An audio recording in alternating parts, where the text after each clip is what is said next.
qui est la déesse Chat du Rock of Cashel en Irlande.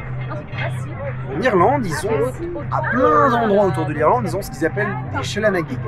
Shelanagig, c'est des espèces de divinités de la fertilité locale. Il y en a un peu plein de partout, un peu partout autour de l'Irlande, et celle-là, on pensait que c'était Shelanagig. En fait, elle n'a pas exactement la même histoire, c'est un peu plus récent, mais paradoxalement, on n'a pas trop d'écrit dessus. On a trouvé toute une cave sanctuaire à Cashel, au centre de l'Irlande, qui est dédiée à une genre de déesse chat, et ça a l'air d'être sa représentation. Parce que le lieu est remarquable au niveau, il est visible, il est sur un monticule, il domine l'eau, il est très très visible. C'est un des lieux les plus touristiques d'Irlande, de Rock of Cashel.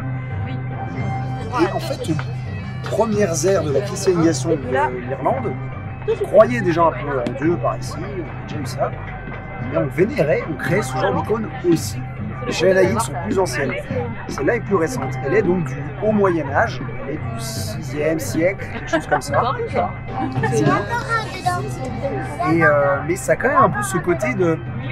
C'est une divinité locale qui on prêtait des points mystiques, et souvent on en revient à c'est peut-être la divinité qu'on allait prier pour avoir la fertilité dans son mariage, dans son couple, ce genre de choses.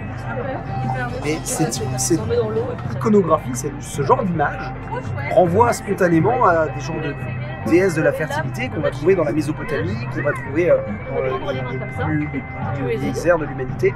Les vieilles représentations de culte étaient des déesses de la fertilité avec des formes qui varient un petit peu. Ça y ressemble beaucoup, mais c'est beaucoup plus récent.